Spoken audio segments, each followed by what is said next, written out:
Hi, I'm Marsha Guenzler-Stevens. I'm the director of the Adele H. Stamp Student Union Center for Campus Life. I'm here to tell you we made it. We made it through the first week of online learning.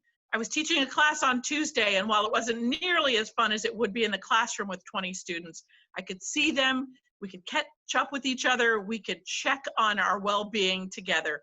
Last week, when I chatted with you, I invited students to write to me using hashtag #StampIsHere to tell me something of your stories.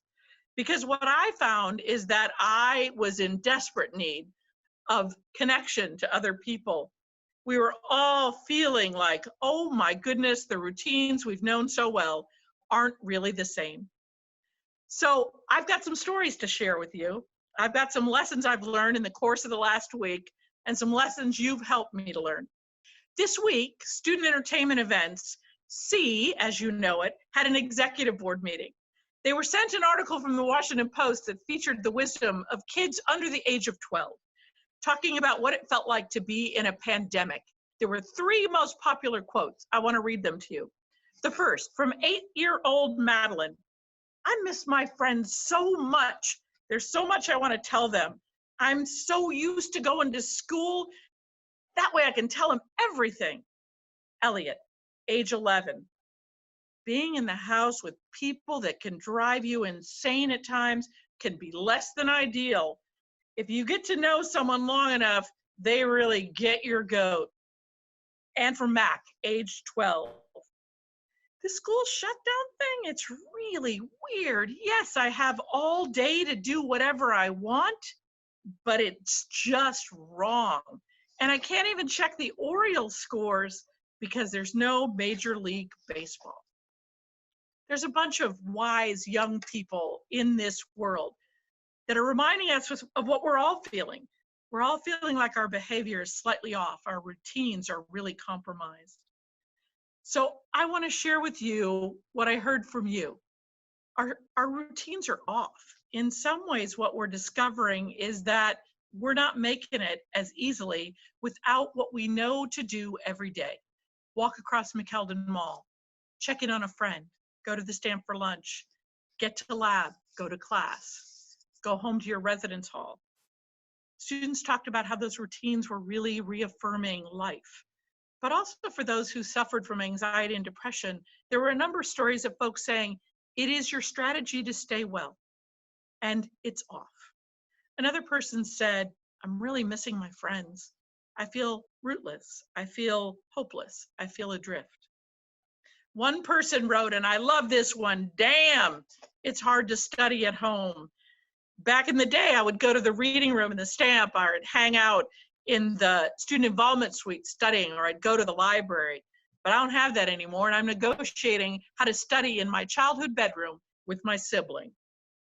One student shared that he was making puppets and stuffed animals from stuff he found around the house.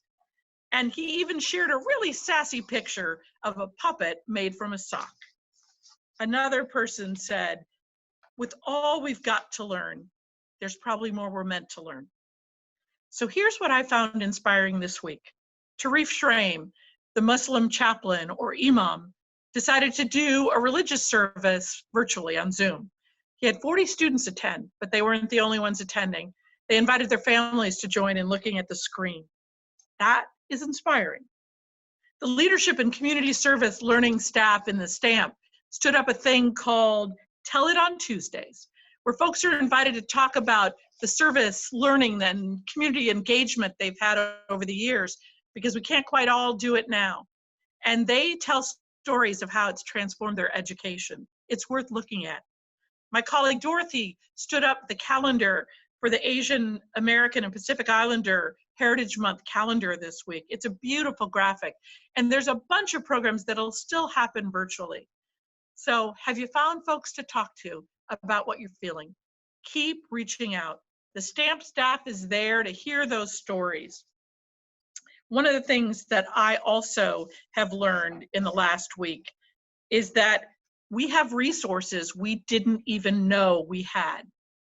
The libraries are still open. Recwell is standing up amazing programs to keep us healthy and exercising. They even have intramural sports that you can do, like esports online. Students who are working on figuring out what they're going to do with their apartment leases have found their way to my colleagues in undergraduate and graduate legal aid, and they're helping them figure that complex problem out. Letters have come out about refunds. My health center colleagues are talking about guided meditation and providing that resource online. I feel like I'm plugged into my computer all day. And one of the things I know is that in order to really be healthy, we need to take time for ourselves.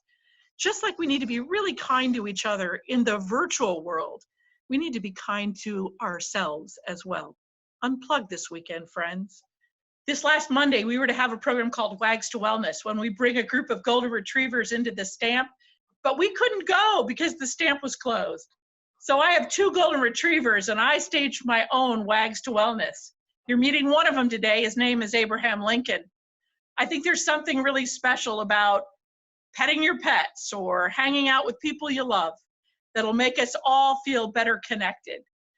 But I hope you also connect back with the stamp as we seek to find our way in this new world. Be vulnerable, be caring, be loved. Know that we're here for you in the stamp. #Stamp is here.